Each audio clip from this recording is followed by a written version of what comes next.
اب یہاں پر ایک اور چیز جو میں آپ کے سامنے رکھنا چاہتا ہوں اور رکھتا چلوں کہ جو احادیث ہیں ان کے بغیر قرآن مجید پر عمل ممکن ہی نہیں ہے مکمل طور پر. یہ ایسے جڑی ہوئی ہیں حدیثیں قرآن مجید کے ساتھ. جو صحیح احادیث ہیں، جو متواتر چیزیں ہیں جو ہم تک چلی آئی ہیں، وہ قرآن مجید کے ساتھ ایسی جڑی ہوئی ہیں. اسی طرح جو چیزیں صحیح سند کے ساتھ ثابت ہیں وہ بھی جڑی ہوئی ہیں. اب دیکھیں قرآن مجید میں پہلی چیز، قرآن مجید میں نماز قائم کرنے کا ذکر ہے. اقیم الصلاۃ، جا بجا قرآن مجید کی بے شمار آیات میں آیا ہے کہ تم نماز قائم کرو، نماز قائم کرو. پھر ایک اور جگہ آتا ہے کہ حافظوا علی الصلوات والصلاۃ الوسطیٰ، کہ تم حفاظت کرو نمازوں کی اور خاص طور پر بیچ والی نماز کی.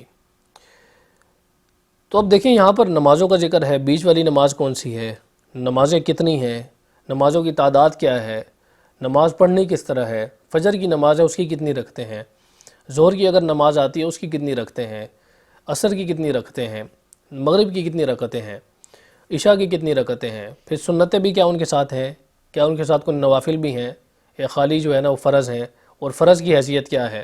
تو یہ تمام کی تمام چیزیں ایسی ہیں، یہ ہمیں قرآن مجید میں الحمد سے لے کے والناس تک آپ پڑھ جائیے، آپ کو اس بارے میں نہیں ملے گا کچھ بھی.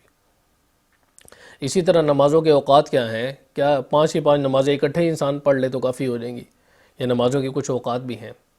تو یہ تمام کی تمام چیزیں ایسی ہیں کہ جن کا ذکر ہمیں آپ صلی اللہ علیہ وسلم کے طرز عمل سے ملتا ہے، جس کو قرآن مجید نے آئینہ بتلایا ہے اور آپ صلی اللہ علیہ وسلم کی زندگی کے بارے میں بتلایا ہے. تو وہ کیا ہے، وہ آپ صلی اللہ علیہ وسلم نے خود فرمایا ہے کہ صلو کما رأیتمونی اصلی، کہ تم اس طریقے سے نماز پڑھو جیسا کہ تم مجھے پڑھتا ہوا دیکھتے ہو. اب یہاں پر خود آپ صلی اللہ علیہ وسلم نے اپنے عمل کے بارے میں بتلا دیا کہ میں جس طرح نماز پڑھتا ہوں تم اس طرح نماز پڑھو.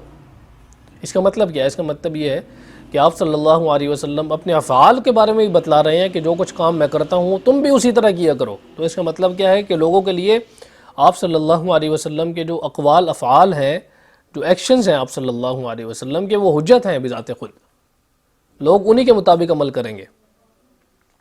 پھر دوسری چیز زکوٰۃ کی آ جاتی ہے کہ زکوٰۃ ادا کیجیے. قرآن مجید میں جا بجا آتا ہے کہ آتوا الزکوٰۃ، جہاں نماز کا ذکر آتا ہے وہیں زکوٰۃ کا بھی آتا ہے.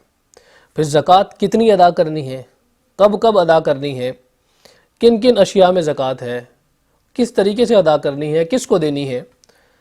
تو ان تمام کی تمام چیزوں کا ذکر جو ہے ہمیں بعض چیزوں کا ذکر قرآن مجید میں ملتا ہے، لیکن مکمل طور پر اس پر عمل ممکن نہیں ہے زکوٰۃ پر، جب تک کہ آپ صلی اللہ علیہ وسلم کے اقوال کی طرف نہیں آتے ہیں، حدیثوں کے ذخیرے کی طرف نہیں آتے ہیں، صحیح احادیث کی طرف آئیں گے تبھی آپ کو پتہ چلے گا کہ زکوٰۃ کتنی ادا کرنی ہے، کس چیز میں دینی ہے، کن کن چیزوں میں دینی ہے، کس طریقے سے دینی ہے.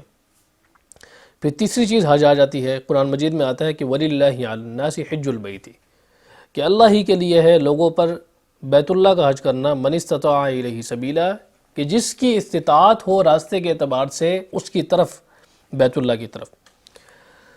اب دیکھیں یہاں پر پھر کچھ سوالات ہمارے سامنے آتے ہیں. زندگی میں کیا ایک بار حج کرنا ہے یا بار بار کرنا ہے؟ آیت میں تو حکم آ گیا صرف.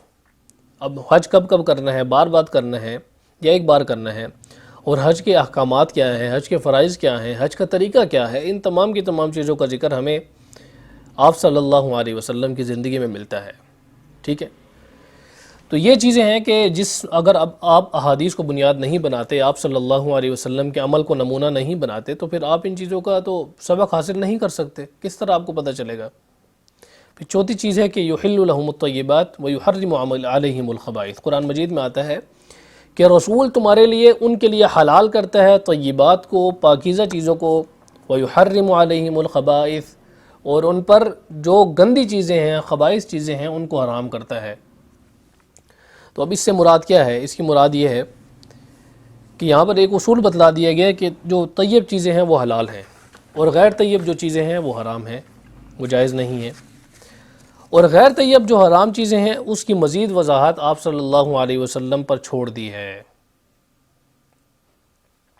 تو ان تمام کی تمام چیزوں سے ہمیں پتہ چلا کہ قرآن مجید کی بے شمار احکامات ایسے ہیں کہ ان احکامات پر عمل کرنا ممکن ہی نہیں ہے اگر آپ حدیثوں پر نہیں آتے، صحیح احادیث کو نہیں دیکھتے، آپ صلی اللہ علیہ وسلم کی زندگی کو نہیں دیکھتے، اور آپ صلی اللہ علیہ وسلم کی زندگی کا جو نمونہ ہے اس پر نظر نہیں ڈالتے، تو پھر اس پر عمل کرنا ممکن نہیں ہے.